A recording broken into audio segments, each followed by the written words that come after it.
Es una bendición y un privilegio poder entrar en comunicación nuevamente con ustedes, con esta amada iglesia, ser instrumento en las manos del Señor. Y después de haber orado y después de ponernos en las manos suyas, vamos a comenzar nuestro estudio del discipulado. Ya es la sesión número 5. Ustedes lo saben, en este estudio vamos a culminar con el capítulo número 2 que comenzamos la semana anterior, que se llama El fundamento de la iglesia. Haciendo una breve recapitulación de lo que vimos, bueno, les recuerdo que hoy estamos concluyendo este estudio sobre lo que son los alcances e implicaciones de la confesión de Pedro y el establecimiento de la iglesia, que tenemos nuestro pasaje clave en Mateo capítulo 16, los versículos del 13 al 18. Recordarán ustedes, la semana pasada vimos los dos primeros alcances e implicaciones que tiene esta conversación hermosa que tuvieron nuestro Señor Jesucristo y el apóstol Pedro, en el cual los dos primeros puntos fueron el fundamento o la roca sobre la que se edifica la iglesia y la relación entre el fundamento, la roca, y el resto del edificio, que es la iglesia. Bueno, pues el día de hoy vamos a culminar con este estudio y vamos a ver los tres últimos puntos, que son la promesa y el diseño del constructor de la iglesia, la procedencia de los ataques contra la iglesia y la garantía de la iglesia. Pues gracias a Dios que nos dio la bendición de descubrir en este pasaje bíblico la profundidad que tiene el diseño de Dios al fundar su iglesia. ¿Cuál fue su idea? ¿Cuál fue su mentalidad? Y por supuesto Cristo, al cumplir su mandato, al pronunciar estas hermosas palabras que hemos estado estudiando en estos 2 domingos, da un panorama hermoso y muy amplio, muy vasto de lo que es el fundamento de la iglesia. Se recordarán, mis hermanos, que la semana pasada vimos las primeras 2 implicaciones y descubrimos de qué manera Cristo enseña no solo a Pedro directamente, sino a todos los discípulos y por consiguiente a nosotros, a lo que somos ahora la iglesia del Señor, que la iglesia está fundamentada sobre la roca. Fueron una de las conclusiones a las que llegamos. Nada, ninguna tormenta, nada de lo que el enemigo pueda hacer podrá hacer temblar a una iglesia que está fundada sobre la roca, está sólida, y no por lo que nosotros hagamos o dejemos de hacer, sino por sus cimientos, por el fundamento que es Cristo Jesús.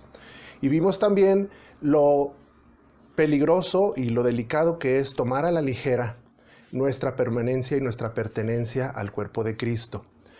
Hicimos por ahí algunos compromisos, de los cuales quiero rescatar, primeramente agradecer todas las respuestas que me llegaron. Hoy sí fue una nutrida participación de parte de todos ustedes.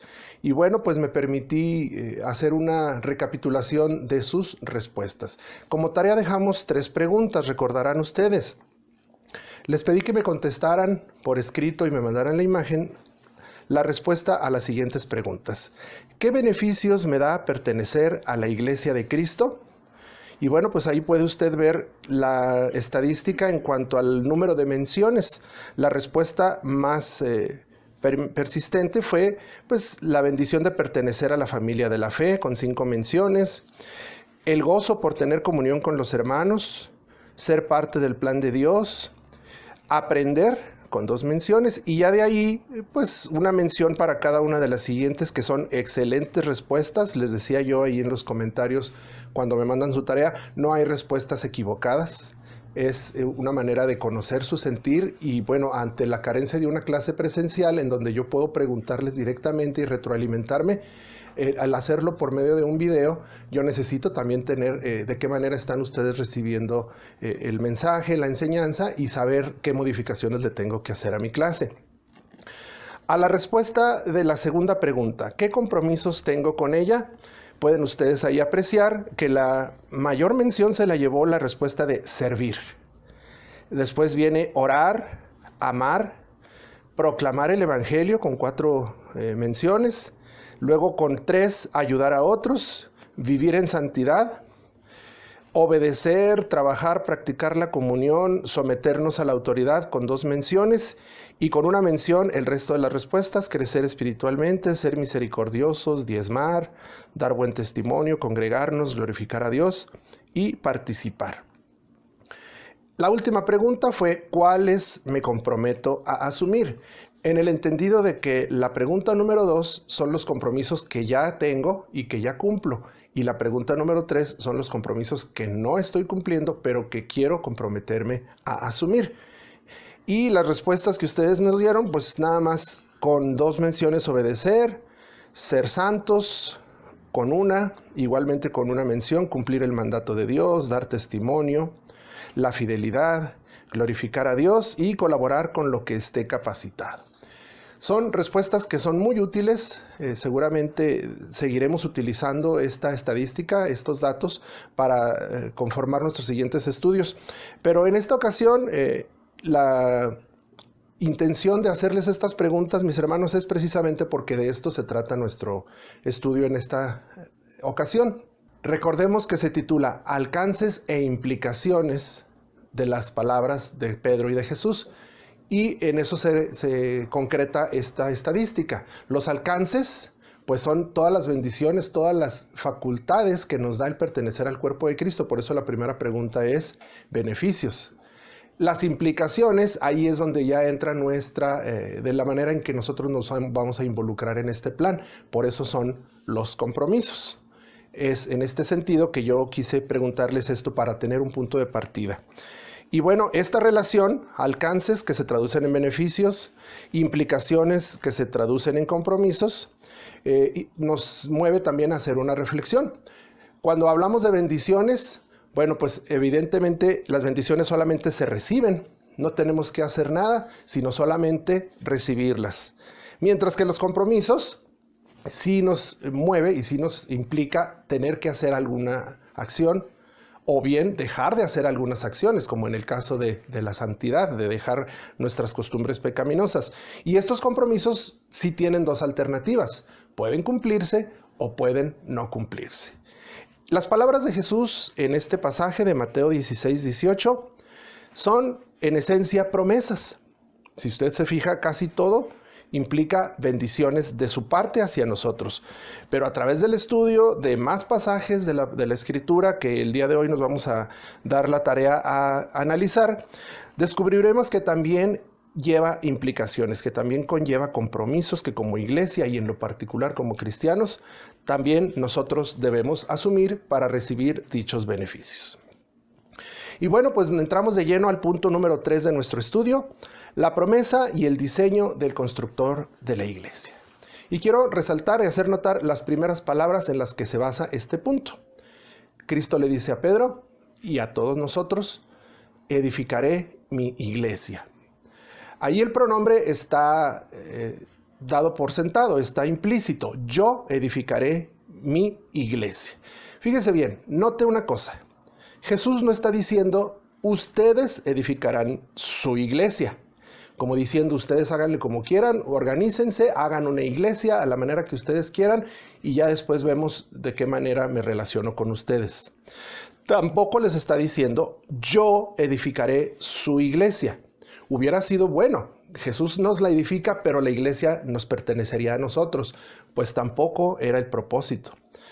Y tampoco les dijo, ustedes edificarán mi iglesia, como es una de las tendencias que vemos ahora en tantas y tantas maneras de que la gente tiene de organizarse y querer llegar a Dios por sus propios medios. Ustedes hagan su iglesia y adórenme a mí. Tampoco. Esa no es ninguna de las 3 opciones, las palabras que Jesús dijo. Él dijo, yo edificaré mi iglesia. Y aunque muy pequeñas, esas palabras yo y mí tienen un gran significado. Fíjense bien, la iglesia es suya y Él es el constructor. No depende en absoluto de nosotros. Tenemos que entender esto. Nosotros simplemente somos convidados por su pura gracia y por su pura misericordia a ser partícipes de un plan perfecto que ya estaba diseñado desde el inicio de los tiempos, en el cual, además de todo, la victoria ya está asegurada.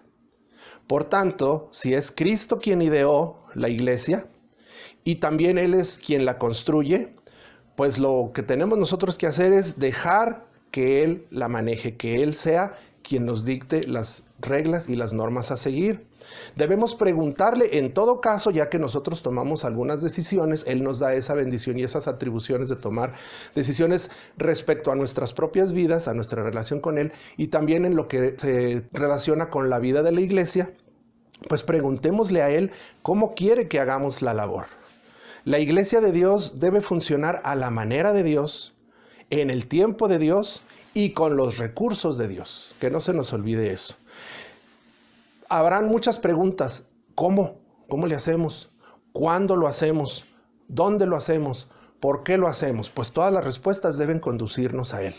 Como dijimos desde nuestro primer estudio, el único fin y propósito de la iglesia es que Él sea glorificado. ¿Cómo? Como Dios quiera. ¿Dónde? Donde Dios quiera. ¿Cuándo? Cuando Dios quiera. ¿Por qué? Porque Dios así lo quiere. Todas estas respuestas nos deben de conducir a eso. La iglesia es un plan que Dios ya tenía desde un principio. Quitémonos de la mente eso que muchas personas creen, que la iglesia es un plan B o un plan alternativo, dado que el pueblo judío rechazó al Mesías, lo crucificaron, entonces Dios decidió que ahora los gentiles fuéramos parte de su pueblo. No, eso estaba previsto desde un principio y la Biblia lo va a probar. Primero Dios elige a sus escogidos, a sus redimidos, y luego nos compra a un alto precio, y usted lo conoce, es el precio que costó la sangre de su Hijo Jesucristo en la cruz. Tenemos algunos pasajes que nos confirman estas afirmaciones. Primera, los Corintios 6:20, porque habéis sido comprados por precio, glorificad pues a Dios en vuestro cuerpo y en vuestro espíritu, los cuales son de Dios. Mismo Pablo, un capítulo más adelante, le dice a los Corintios, por precio fuisteis comprados. No os hagáis esclavos de los hombres. En la iglesia primitiva, los apóstoles también enseñaban esto, cuando en Hechos 20:28 dicen, entonces, cuídense a sí mismos y cuiden al pueblo de Dios, alimenten y pastoreen al rebaño de Dios, su iglesia, comprada con su propia sangre, sobre quien el Espíritu Santo los ha designado líderes. Mis hermanos, más claro ni el agua. La iglesia está constituida por personas que han sido llamadas fuera de lo convencional del mundo, de su confusión. Somos escogidos para ser sacados de ese contexto y puestos en un contexto diferente. ¿Para qué? Estas son algunas de las finalidades de la iglesia. Para ser santos, dice Pablo a los romanos, entre los cuales estáis también vosotros llamados a ser de Jesucristo, a todos los que estáis en Roma, amados de Dios, llamados a ser santos, llamados fuera para ser santos. Es nuestro primer llamado, santificarnos, vivir en santidad. No la vamos a alcanzar, tampoco pretendemos ser los prototipos de la santidad. Estamos en el esfuerzo, pero en nosotros está el buscar cada día agradar a Dios a través de una vida santa, de una vida apartada del pecado. Segundo propósito, para tener comunión con Él y con otros. Como referencia tenemos el pasaje de 1 Corintios 1:9 que dice, fiel es Dios, por el cual fuisteis llamados a la comunión con su Hijo Jesucristo, nuestro Señor. La comunión es importantísima en el seno de una iglesia conforme al corazón de Dios. La comunión con Él, primeramente, todos los días, es una invitación constante que estaremos haciéndole. Tenga su tiempo con Dios, salga de su casa habiendo orado, habiendo buscado la voluntad de Dios y su dirección, y también la comunión con sus hermanos, con los creyentes. Por mucho que haya diferencias de opiniones o de contraste de ideas, siempre debe prevalecer la idea de que Jesús nos quiere unidos, en comunión, unánimes. Otro propósito es para anunciar esas virtudes al mundo, y el apóstol Pedro nos lo confirma ahí en su primera carta, capítulo 2, cuando dice, mas vosotros sois linaje escogido, real sacerdocio, nación santa, pueblo adquirido por Dios. Y aquí está el propósito, para que anunciéis las virtudes de aquel que os llamó de las tinieblas a su luz admirable. Eso es, en esencia, la labor que debe realizar la iglesia. Anunciar las virtudes de Dios, no las nuestras. No presumir, no querer un rol protagónico dentro de la sociedad, ni nosotros en lo personal dentro de la iglesia. Lo que tenemos es que reflejar la imagen de Dios a través de la vida de nuestro Señor Jesucristo vivida en nuestras propias vidas. Eso es nuestro llamado. Y a padecer juntamente con Él. Caray, como que esto no nos lo esperábamos. ¿Escuché bien? A ver, vamos a repetir. A padecer juntamente con Él. Aquí nos llama la atención porque yo busqué en sus respuestas de las preguntas y bueno, lo que puedo descubrir es que a nadie nos pasó por la mente que uno de los propósitos o de los compromisos que teníamos era padecer por Dios. Como que esa idea no nos entra todavía en la cabeza, como que no la tenemos muy claramente. Déjeme decirle lo que le dice Pedro en su primera carta al pueblo de Dios. Mas si haciendo lo bueno sufrís y lo soportáis, esto ciertamente es aprobado delante de Dios. Pues para esto fuisteis llamados, ojo, porque también Cristo padeció por nosotros, dejándonos ejemplo para que sigáis sus pisadas. Yo creo que, salvo que me equivoque, ustedes me corregirán, ninguno de nosotros ha sufrido o ha padecido a causa del Evangelio. Hubo épocas, claro, y hay regiones todavía actualmente donde sí, son apedreados los que predican el Evangelio, son perseguidos. En algunas comunidades de estados del sur de nuestro país son expulsados de sus casas y de sus comunidades todos aquellos que se niegan a ser partícipes de la idolatría de esas regiones. No se diga en países musulmanes o comunistas en donde es un delito, está penado por la ley ser seguidor de Cristo. Se tienen que esconder para leer la Biblia, para reunirse a alabar a Dios. Ninguno de nosotros ha padecido por el Evangelio. ¿Qué es lo más que hemos padecido? ¿Alguna crítica? ¿Alguna burla? Sin embargo, tenemos que tener en claro, es parte del propósito también del compromiso y de las implicaciones de pertenecer a la iglesia que padezcamos. Pablo también se lo dice a los filipenses cuando les menciona, porque a vosotros os es concedido a causa de Cristo, no solo que creáis en Él, sino también que padezcáis por Él. Sorpresa, mis hermanos, nadie parecíamos percatarnos de que esta implicación era parte del plan de Dios, o al menos, en sus respuestas, nadie asumió que uno de sus compromisos o implicaciones fuera sufrir por el Señor. Yo me pregunto y les pregunto a la vez a ustedes, ¿qué pasaría si de repente un tiempo Dios permitiera que nuestra iglesia, nuestro país, el cristianismo aquí en México sufriera persecución?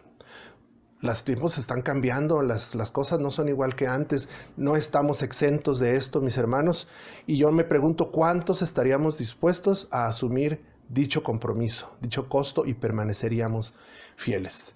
Valdría la pena preguntarnos y estar preparados y asumir desde un principio que también parte del compromiso con el pueblo de Dios es permanecer fieles a pesar del padecimiento. Pasamos a nuestro punto número 4, la procedencia de los ataques contra la iglesia.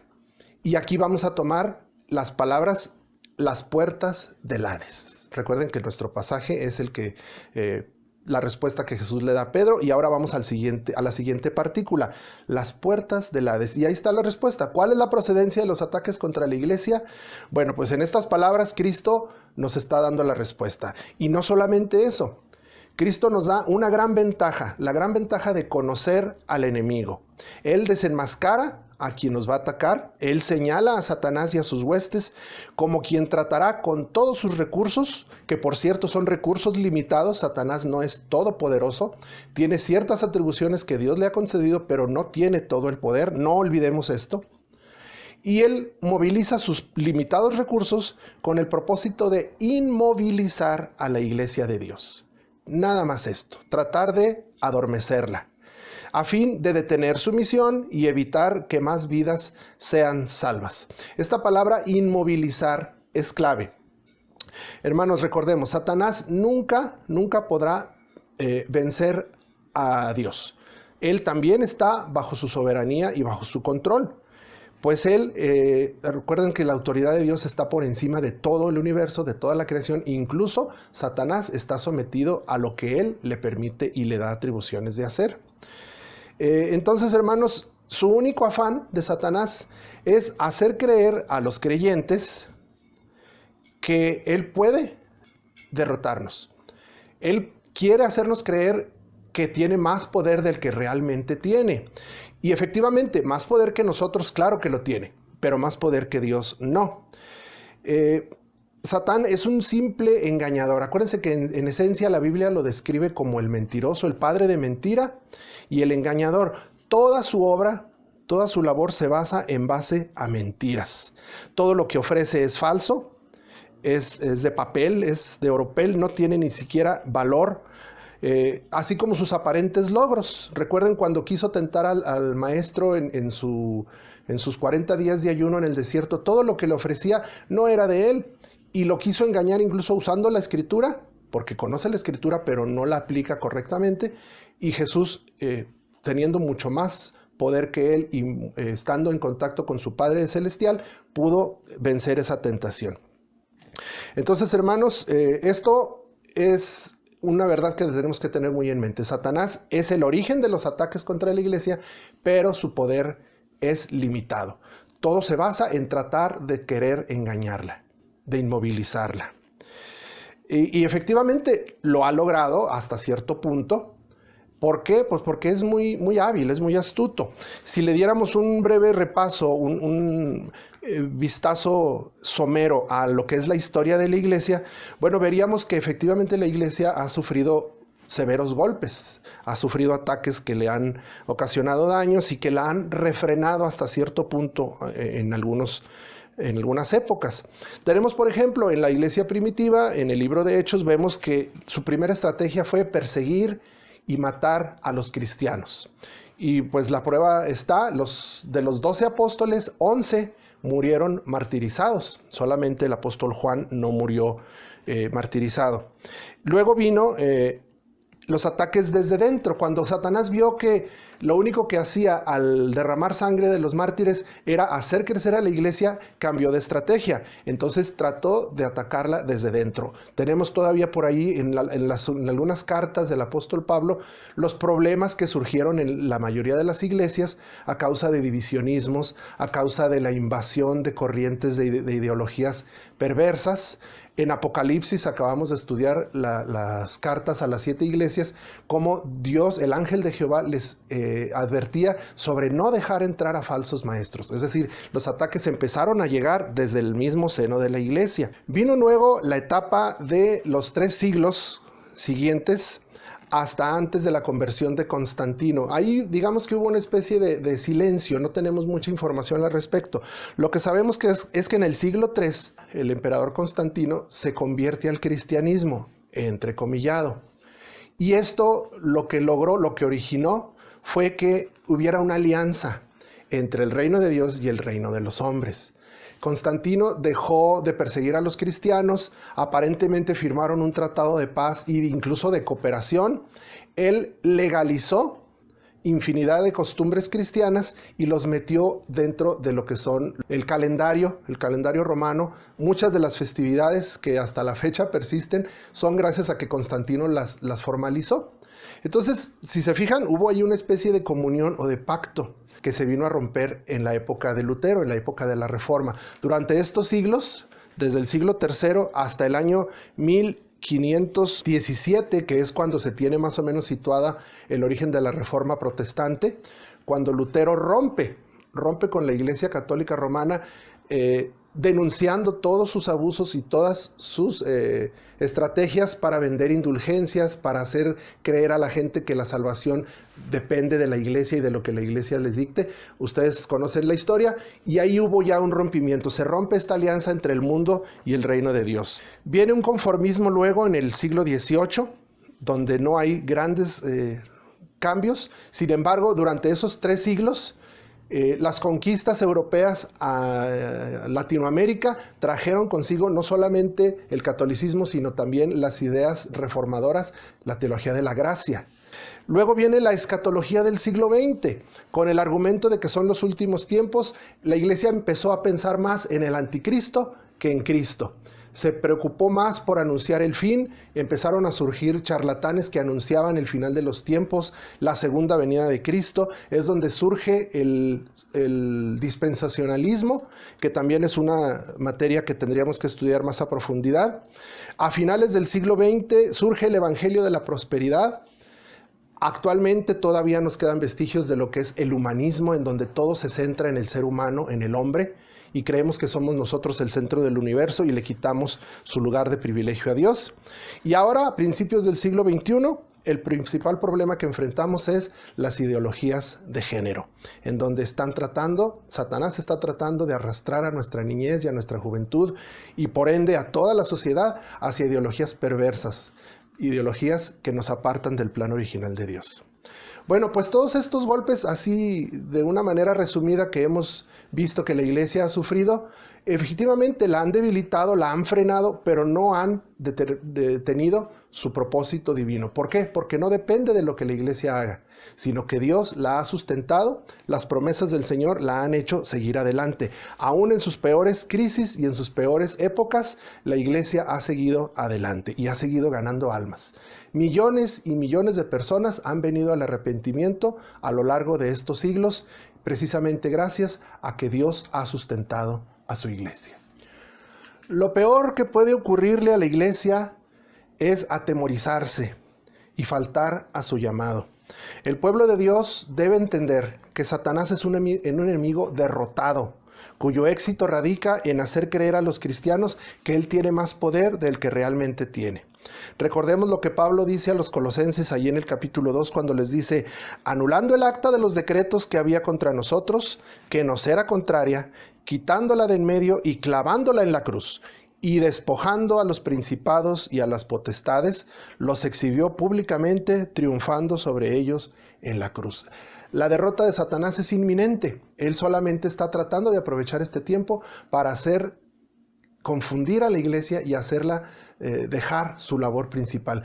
Y en muchas ocasiones lo está logrando. Simplemente veamos todas esas iglesias de las que hemos puesto ejemplos, activistas, legalistas y sociales, que confunden a la gente y que solamente le dan por su lado. No es posible que nos estemos distrayendo. Seguramente ha visto usted cuando en las corridas de toros hay algo que hacer en un lado del ruedo. Mientras tanto, algunos subalternos entretienen al toro acá en un burladero y nada más le enseñan el capote para que el toro no voltee a ver al torero que está haciendo alguna actividad allá atrás. Eso es lo que está tratando de hacer el diablo así. Nos muestra el capote para entretener a la iglesia y no ver a toda la gente que se está perdiendo, que está muriendo sin Cristo. Es la iglesia la que debe sacudir las puertas del infierno y no al revés. Las puertas del Hades, dijo Jesús, no deben prevalecer contra la iglesia. Y no lo harán, porque Él lo afirmó. Y precisamente esto nos lleva a nuestro quinto y último punto, la garantía de la iglesia. ¿Cuál es la garantía que tenemos? Las palabras que Jesús dijo: no prevalecerán contra ella. Una pregunta: si usted quiere ver una película y toma de su biblioteca, de su videoteca, un DVD y la pone en su reproductor y se sienta a ver una película, ¿qué tan seguro está de que conoce el final? Seguramente nada va a alterar esa película, el final de esa película, porque usted ya la ha visto, ya la tiene en su biblioteca.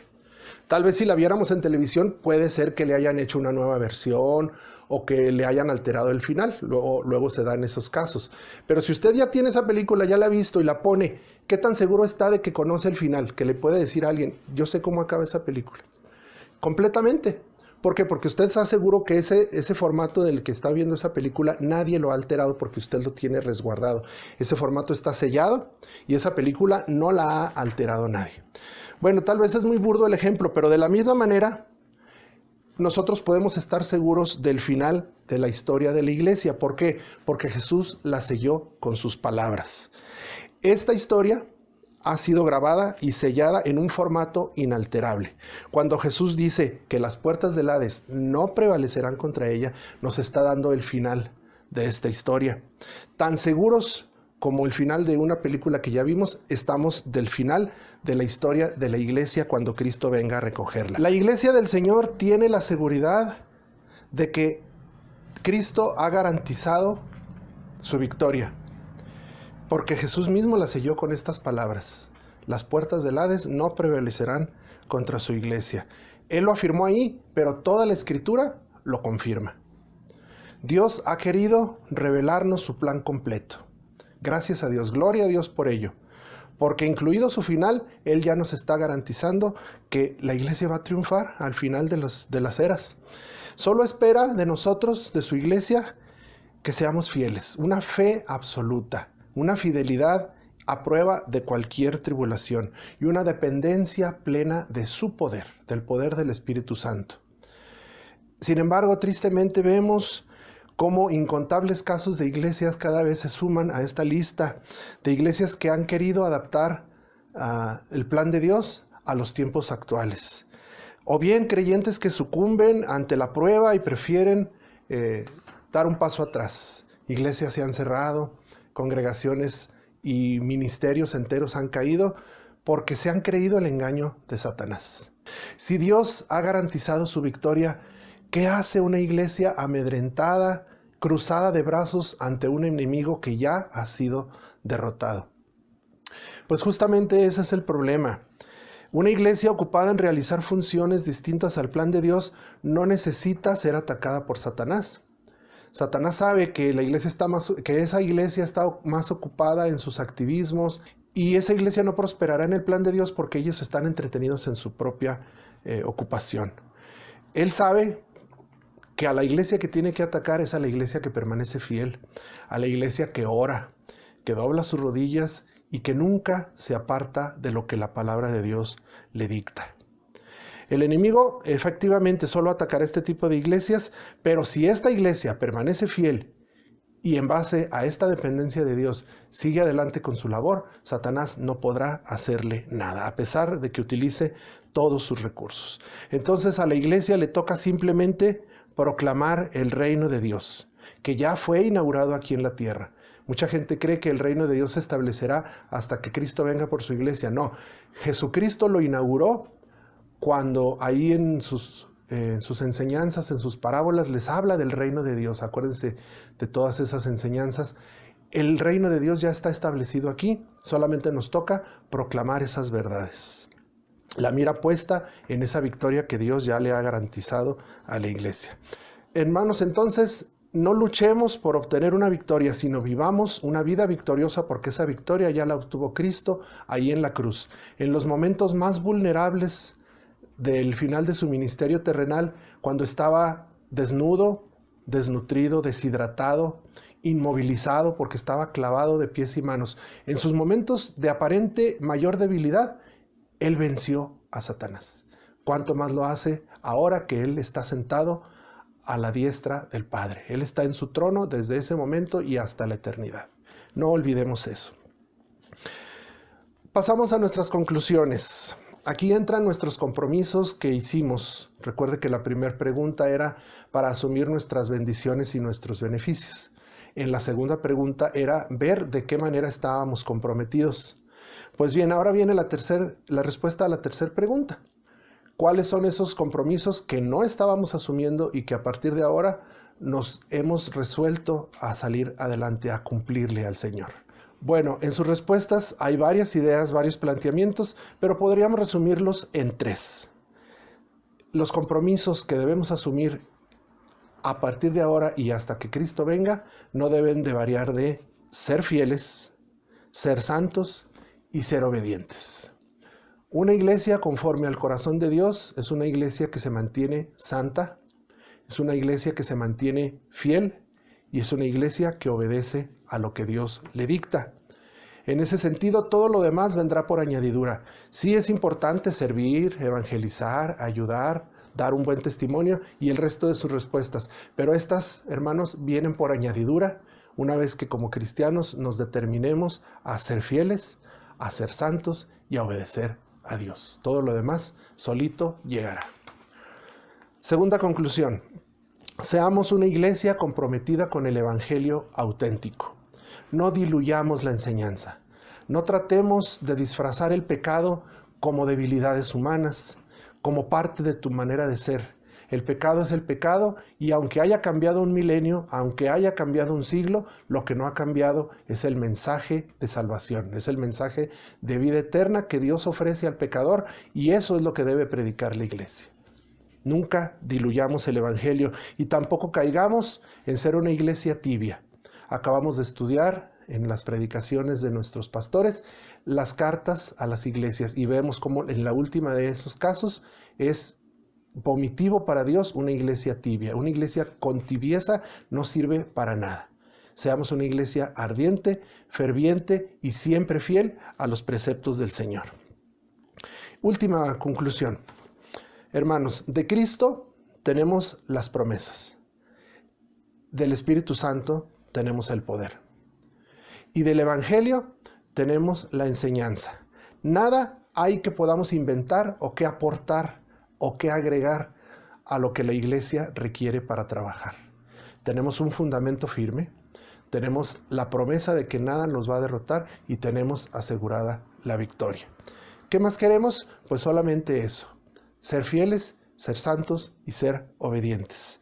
Aunque parezca lo contrario, mis hermanos, la iglesia ha tenido victorias, aunque parezca que estamos en una crisis, la iglesia sigue penetrando. Actualmente vemos una inusitada, inédita llegada del evangelio a países donde antes ni siquiera era pensado que llegara a predicarse la palabra de Dios, en los países comunistas como China, en los países musulmanes como Turquía. Gracias a sus oraciones, gracias a la determinada obediencia de tantos misioneros que se han ido arriesgando su propia vida para obedecer el llamado del Señor, el evangelio ha llegado a penetrar en esos lugares donde antes ni siquiera se pensaba que hubiera una Biblia o que hubiera un cristiano. Entonces, hermanos, esto terminará cuando el evangelio sea conocido, cuando todas las naciones vean a Jesucristo como el Rey de Reyes y que el evangelio haya sido predicado a todas las naciones. Entonces la iglesia tiene que seguir adelante, y solamente tomados de la mano del Señor es como vamos a poder hacerlo. No habrá tormenta que mueva a una edificación fundada sobre la roca. Y termino con las palabras de Jesús cuando ahí en Juan 16 nos dice: estas cosas os he hablado para que en mí tengáis paz. En el mundo tendréis tribulaciones, pero confiad, yo he vencido al mundo. Mis hermanos, la victoria está ganada, está asegurada, solamente permanezcamos fieles. Gracias por su atención a este estudio, los esperamos en la próxima emisión. Vamos a comenzar ya con nuestro capítulo número 3. Mientras tanto, que el Señor nos bendiga y nos vemos en la próxima sesión. Hasta entonces.